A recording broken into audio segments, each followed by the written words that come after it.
Meus irmãos queridos, minhas irmãs queridas, Jesus nos abençoe, que Ele continue sendo o caminho por onde devem trilhar os nossos pés. Certa feita perguntaram a Jesus: Senhor, qual é o maior mandamento da lei?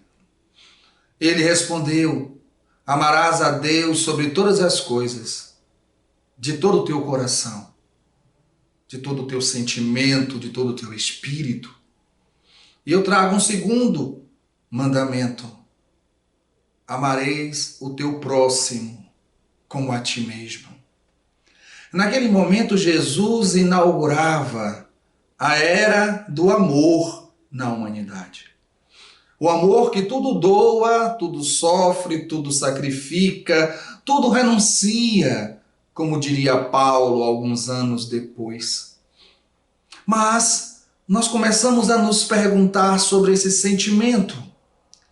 Esse sentimento que ainda, na amplitude da sua sublimidade, nós ainda não desenvolvemos.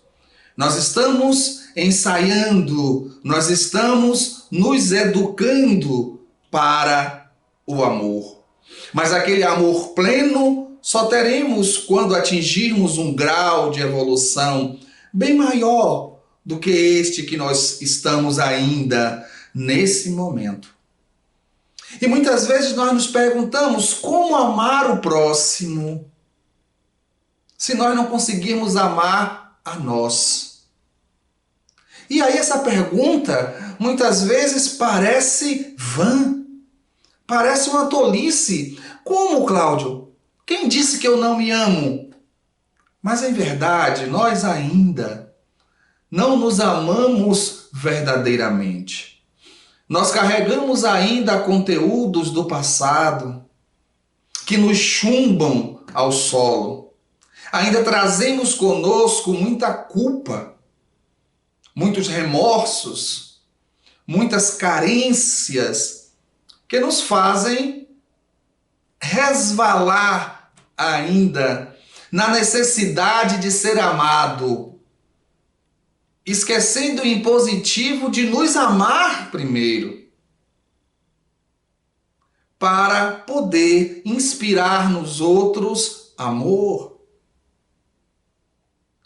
O mais genuíno amor para consigo consiste em fazer brilhar a luz interior que nós possuímos.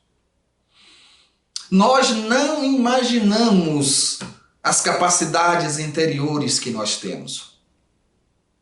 Como filhos de Deus, nós trazemos em semente todas as virtudes que o Pai possui. Porque nós somos filhos. E como filhos de Deus, herdamos essas sementes de virtudes que devem ser, aos poucos, desenvolvidas em nós. Não for à toa que Jesus disse: faça brilhar a vossa luz, porque vós sois a luz do mundo.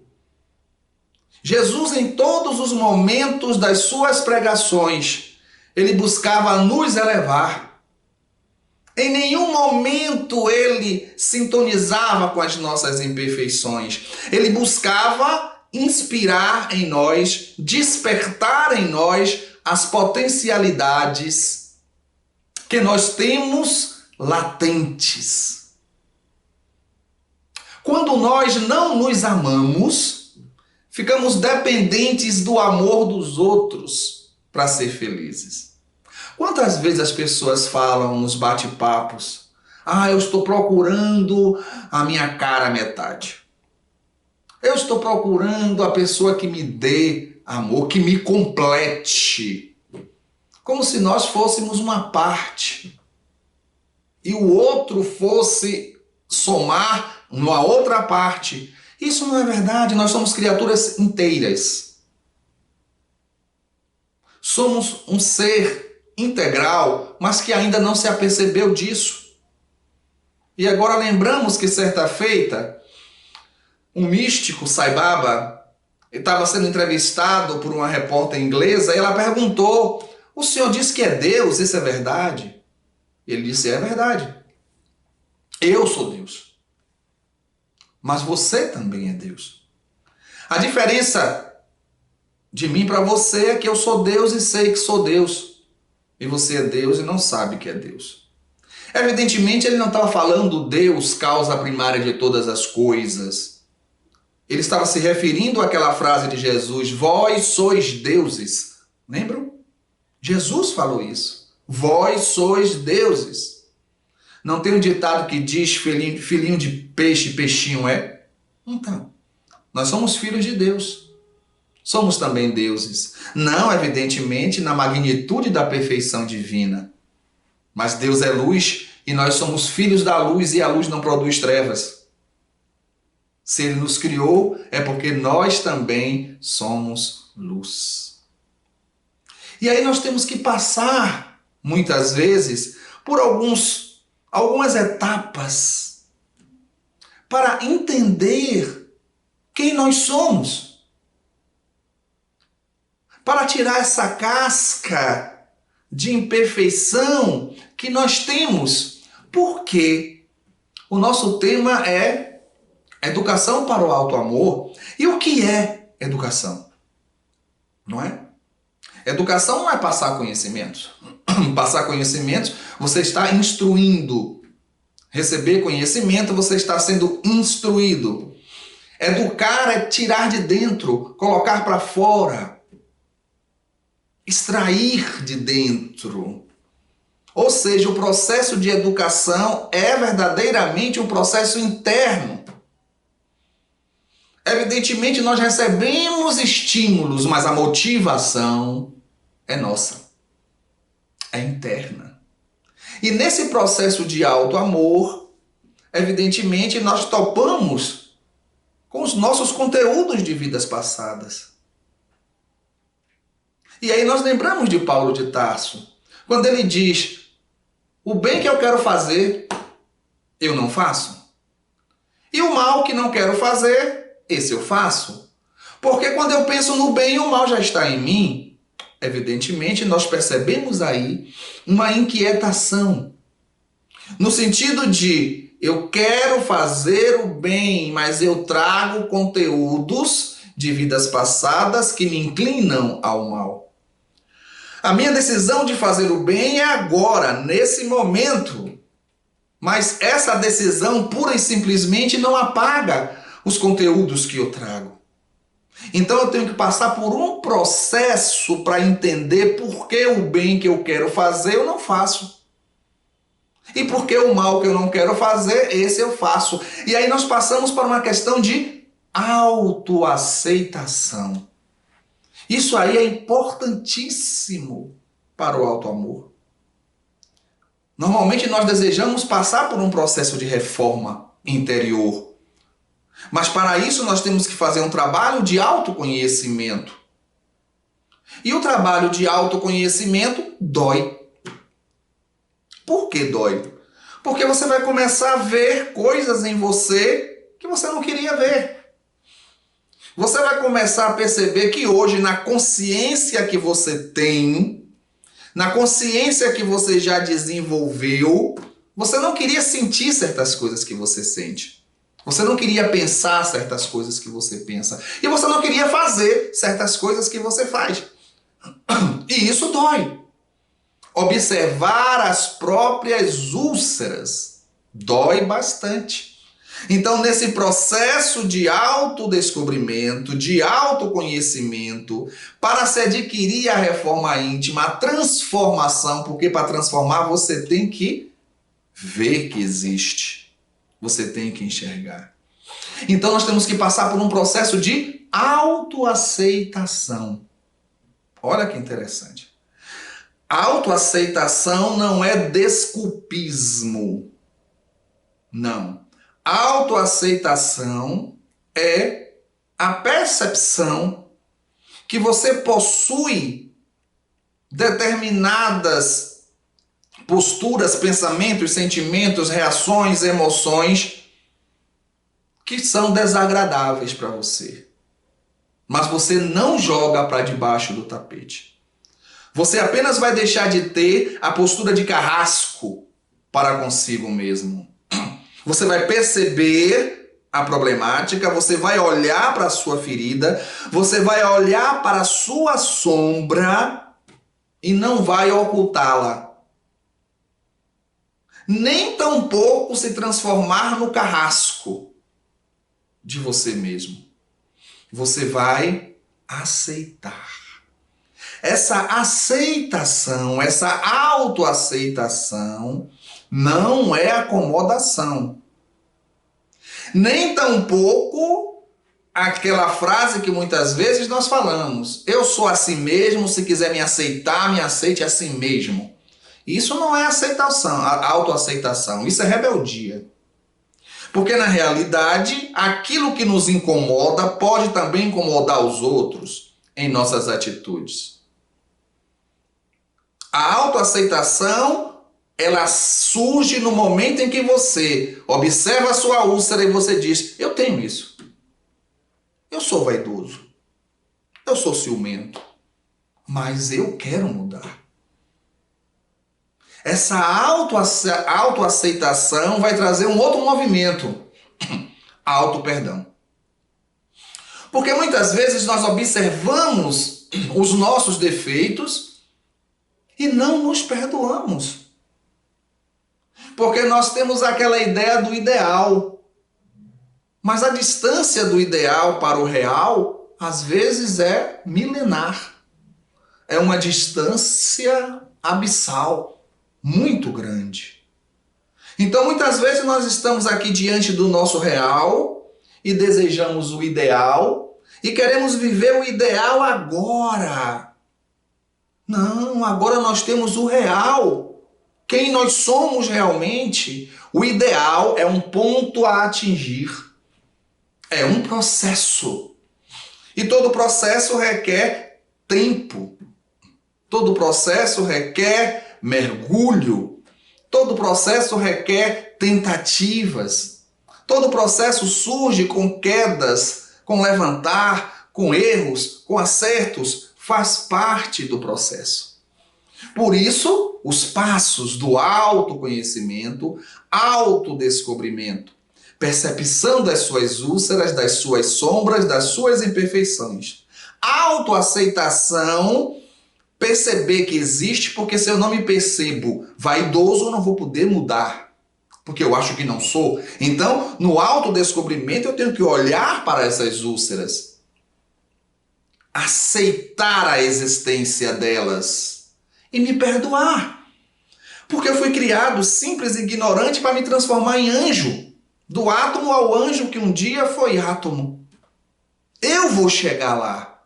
É um processo. No momento que eu me perdoo, eu suspiro.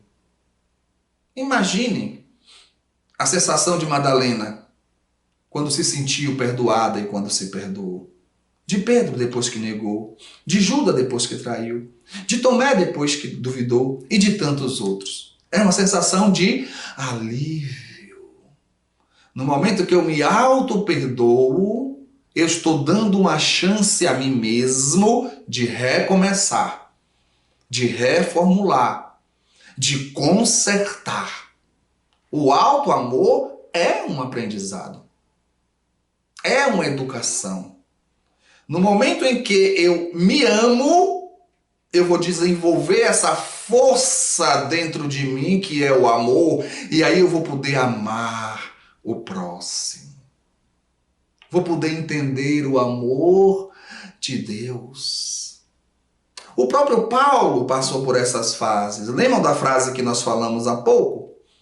O bem que eu quero fazer, eu não faço, mas o mal que eu não quero fazer, esse eu faço. Pois bem, depois ele diz: eu não sou digno de ser chamado apóstolo, mas nas graças de Deus já sou o que sou. Ou seja, eu ainda não sou quem eu desejo ser, mas também não sou mais quem eu fui. Eu estou mudando. Eu estou me transformando. E aí surge o maravilhoso triângulo do amor que Jesus criou. Não é aquele triângulo amoroso. A ama B, que ama C, que ama A, e há conflito. Não. O amor que Jesus trouxe foi: ama a Deus como a si mesmo. Ama a Deus acima de todas as coisas e ama o próximo como a si mesmo. Isso faz o triângulo. O amor a Deus acima de tudo, o amor ao próximo como a si mesmo. Mesmo falando primeiro o amor ao próximo como a si mesmo, ele está fazendo uma comparação de: para você amar o próximo, você tem que amar a si mesmo. No momento que você ama a si mesmo, você vai dar esse amor ao próximo. Simples assim. Então, se eu me amo verdadeiramente, o que é que eu vou ter dentro de mim? Amor. E ninguém pode dar aquilo que não tem. Isso quer dizer que para eu amar o próximo, eu tenho que ter esse amor para dar ao próximo. E se eu não consigo nem me amar, como eu posso amar o próximo? Como eu vou dar o que eu não tenho? Por isso, a educação para o alto amor é imprescindível para o desenvolvimento do ser, para a evolução do ser. E a casa espírita pode dar uma contribuição imensurável à criatura humana para o desenvolvimento desse alto amor, para entender o amor a Deus acima de todas as coisas e senti-lo, e desenvolver o amor ao próximo como a si mesmo. Para tanto, nós necessitamos fazer esse trabalho interior, e a casa espírita,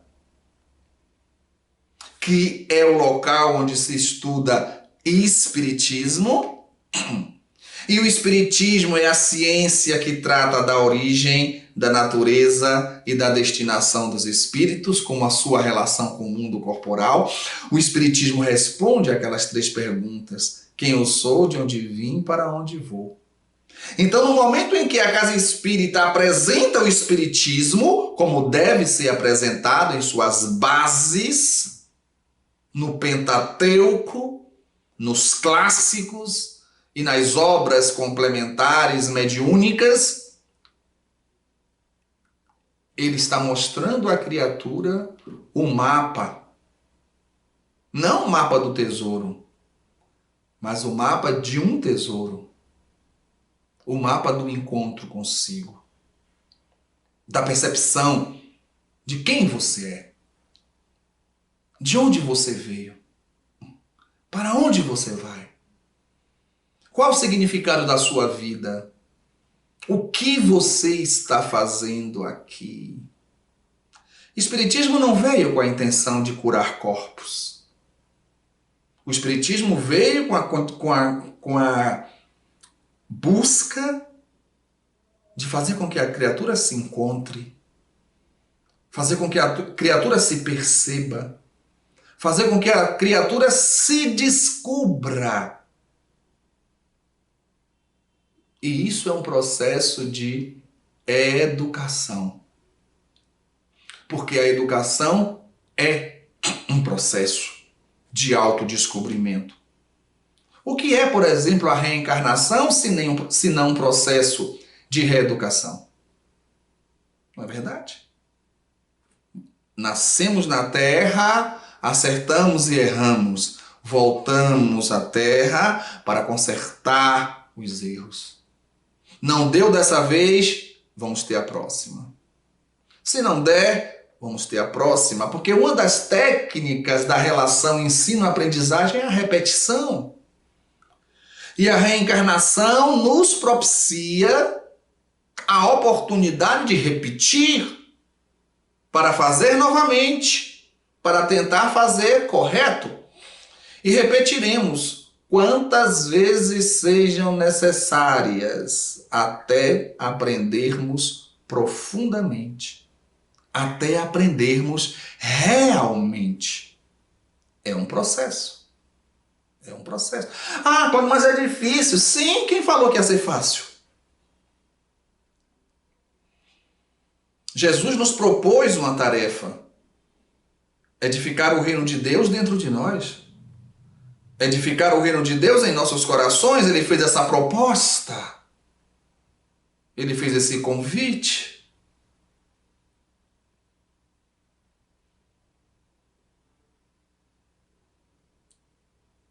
E é o nosso caminho. Não tenha dúvida. Nós estamos aqui para crescer e para nos desenvolver. É um caminho que requer responsabilidade. Sermos responsáveis pela nossa própria vida. Não ficarmos na dependência de diretrizes de outros. Jesus, ele nos afirmou: não procure o reino de Deus aqui, ali ou acolá, você não vai encontrar. O reino de Deus está dentro de vós. Todo o movimento de Jesus foi para o mergulho em nós próprios. Inclusive para encontrar Deus. Porque o reino de Deus é a própria presença de Deus. E quando ele diz que o reino de Deus está dentro de nós, é porque nós somos um universo em nós. Cada um de nós é um universo dentro de um universo maior. E essa construção é interna, profundamente interna. Isso requer responsabilidade. E o alto amor é um aprendizado. É um aprendizado constante. Cair, levantar, para tornar a cair, para tornar a levantar. Porque é dessa maneira que nós começamos a desenvolver o quê? O domínio sobre nossas próprias ações. O domínio sobre os nossos pensamentos, o domínio sobre os nossos sentimentos, sobre nossas emoções. É verdade.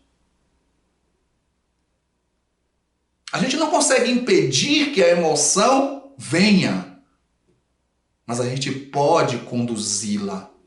A gente pode controlá-la. Pode. Podemos sim, sem sombra de dúvida.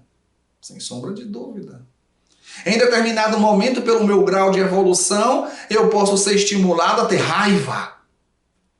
Mas daí a pegar um pau e bater na cabeça de uma pessoa, a distância é grande. Então a raiva pode surgir, eu me permitir, mas ao mesmo tempo eu controlá-la. Eu não impedi a chegada dela, mas eu a dominei na sua expressão. Então nós temos que ter o domínio sobre o nosso próprio ser. Senão é um carro numa ladeira sem motorista. E se tiver motorista sem freio, é complicado. Então nós precisamos ter, não temos que andar na vida como se fosse folhas secas, soltas, levada pelo vento para qualquer lado. Nós somos seres pensantes, somos espíritos, somos individualidades. Consequentemente, nós temos que ter o domínio sobre nós. E a partir daí, ter a ação do bem. É uma escolha. O bem é uma escolha. Nós escolhemos o bem. Queremos servir nesse caminho. E essa ação no bem vai nos trazendo sensações de bem-estar que favorecem o nosso desejo de fazer mais bem para ter mais bem-estar. E aí nós começamos a perceber que não devemos desejar retribuição, porque o próprio ato de fazer o bem, com as sensações que nos traz, já é a própria retribuição. O prazer de fazer, a alegria de fazer por si só já é recompensa. Não precisa que ninguém nos dê nada. E se nós não esperamos a gratidão, não sofreremos com a ingratidão. Porque o sofrimento que advém da ingratidão é a espera que fosse gratidão. No momento que você nada espera, o que vier está tranquilo. Se a pessoa diz obrigado ou não diz obrigado, para você não faz diferença. Porque você já foi beneficiada com a sensação de amar. Com a sensação de fazer o bem. Tendo as rédeas de si.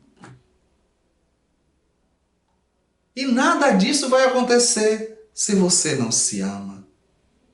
Não foi à toa que Jesus disse: ama a Deus sobre todas as coisas e ama o teu próximo como a ti mesmo. Se ame.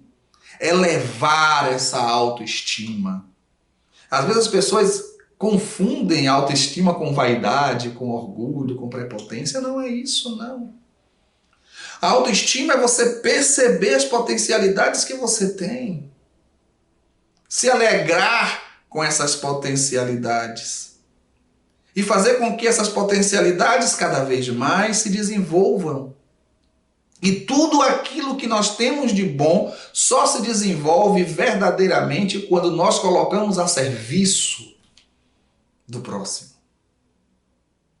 Porque sem o outro, as nossas ações ficam sem sentido. Não é? Você sozinho numa ilha.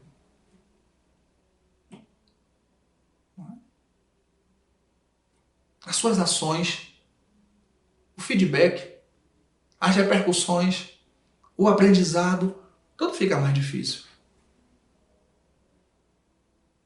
As relações fazem parte do nosso processo de crescimento. Então, se eu me amo, eu posso amar o próximo. Mas para eu me amar, eu vou ter que me perdoar. Fica mais fácil perdoar o próximo. Para me perdoar, eu vou ter que me autoaceitar. Fica mais fácil aceitar o próximo.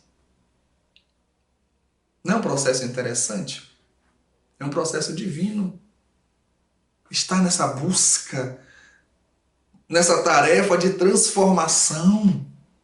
É divino esse processo. É maravilhoso. E todos nós estamos inseridos. A diferença é que uns sabem que estão. Outros não sabem. Uns já perceberam a sua situação no mundo, o sentido da existência e o que veio fazer aqui. Outros não sabem. Mas tudo isso faz parte do processo. Quem sabe hoje, não sabia ontem. E quem não sabe hoje, saberá amanhã. Faz parte. Faz parte do processo. E é maravilhoso estar inserido nesse processo. E é mais maravilhoso ainda saber-se inserido. Ter a consciência do mundo, ter a consciência de si, ter a percepção do processo. Isso é maravilhoso. Você ser seu próprio laboratório. Você ser a sua própria experiência. Você ser o seu próprio cientista. Experimentar com você mesmo. E trabalhar com você mesmo. Esse é o processo. Não precisa falar muito. O que nós precisamos é de ação. Tudo que tinha que ser dito para nós, no atual estágio que nós vivemos, já foi dito. Há 2000 anos já foi dito. Na Galileia, na Samaria, na Judéia, na Decápole. O que faltava no século XIX nos foi dito em Paris. No lançamento do Livro dos Espíritos e nas obras que, em conjunto, fazem a codificação. Evidentemente, outras coisas ainda saberemos, mas de que adianta saber se não vivemos o que sabemos? Então vamos viver tudo isso que nós sabemos, e é tarefa para várias encarnações. E aí, quando estivermos em condição, outras revelações surgirão. Maria Dolores nos diz em um dos seus poemas que nós somos como crianças que não nascemos ainda. Estamos no processo de crescimento. Tanta coisa temos que saber ainda. Mas a nossa preocupação agora é viver o que nós já sabemos. É experimentar o que nós já sabemos para que tenhamos condições de receber novas revelações. e novos ensinamentos. Por isso, a importância da educação para o alto amor. Que possamos amar a Deus acima de todas as coisas e amar ao próximo como a nós mesmos. Que Jesus nos abençoe.